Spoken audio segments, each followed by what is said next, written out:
Eu era o maior cético do meio acadêmico, até que a geologia me traiu.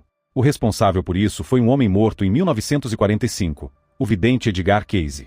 Em seus transes nos anos 1930, Cayce previu algo que a arqueologia sempre considerou loucura.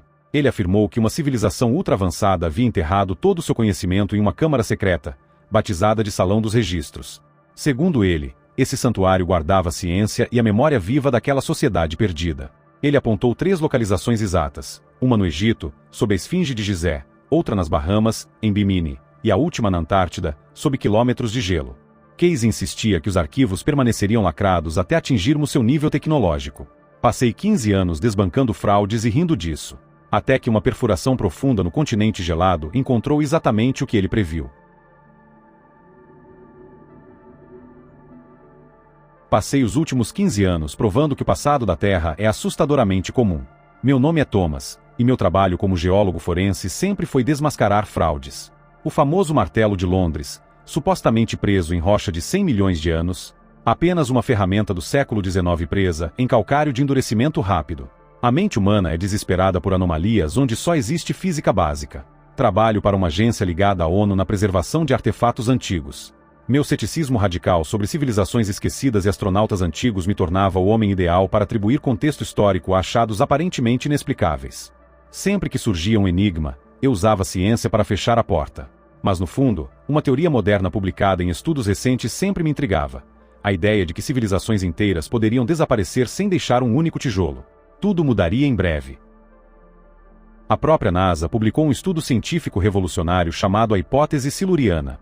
Os pesquisadores Gavin Schmidt e Adam Frank provaram matematicamente que, se uma civilização industrial tivesse existido há 56 milhões de anos, o tempo teria transformado suas cidades e veículos em poeira.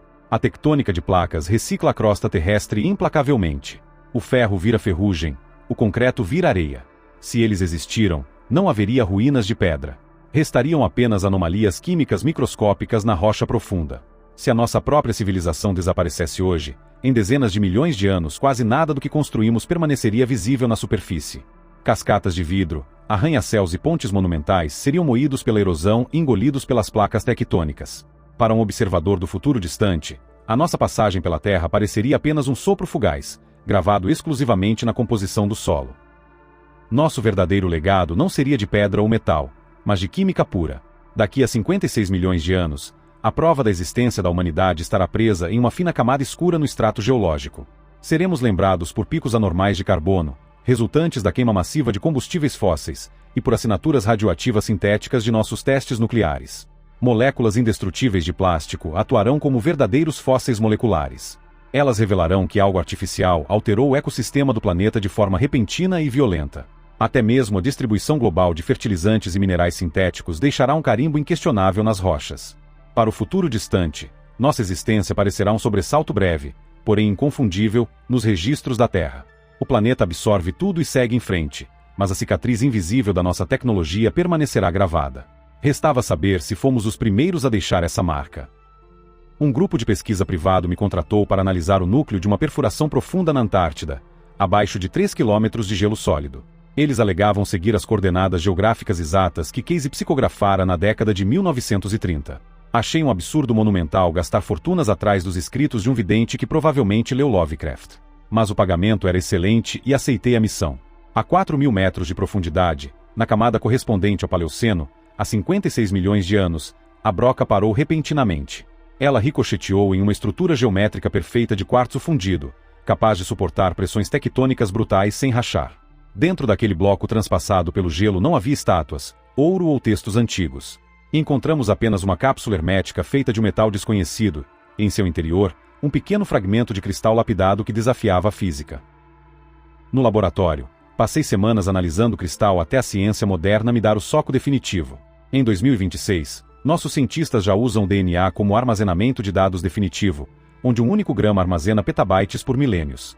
Se você encapsular esse DNA dentro de um cristal de silício, cria um dispositivo eterno, imune ao calor e à pressão. Aquela civilização antiga sabia exatamente disso.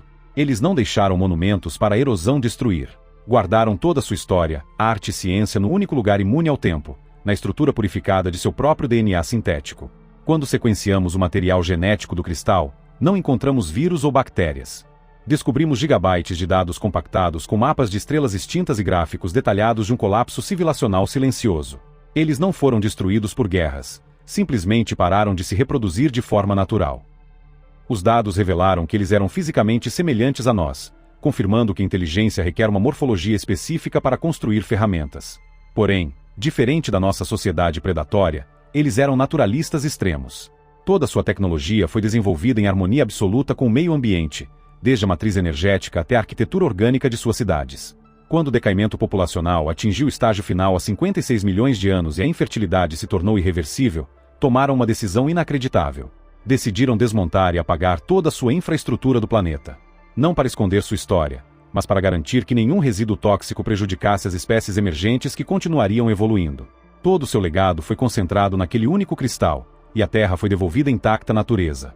Em seus registros, eles chamavam este mundo de Ancala. Fui retirado das pesquisas de forma sumária e a operação foi imediatamente cancelada. O grupo privado que financiou a perfuração sofreu sanções pesadas por violar os tratados internacionais da Antártida. O achado recebeu a classificação de segredo de Estado e uma crise geopolítica silenciosa se iniciou nos bastidores diplomáticos. O interesse das grandes potências não era a história poética de Ancala, mas as patentes e tecnologias avançadas codificadas naquele DNA. Minhas amostras foram confiscadas e fui ameaçado de prisão caso revelasse qualquer detalhe da expedição. A narrativa oficial declarou que a perfuração encontrou apenas formações rochosas atípicas e anomalias térmicas sem importância. Tentar apagar a descoberta mais importante da história humana tornou-se a prioridade absoluta dos governos. O conhecimento de que não fomos os primeiros era perigoso demais para a ordem econômica global.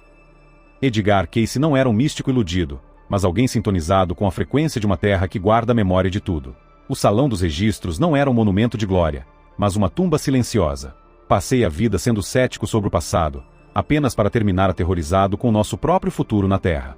O cristal encontrado na Antártida provou que o desenvolvimento industrial é um ciclo repetitivo. Acreditamos ser o topo da criação, mas somos apenas os próximos da fila a desaparecer. A Terra sempre sobrevive e se regenera. Nós seremos poeira, assim como eles foram poeira. A verdadeira questão é o que deixaremos para trás quando a nossa hora chegar. A casa limpa para as próximas espécies ou uma cicatriz química tóxica em uma rocha profunda.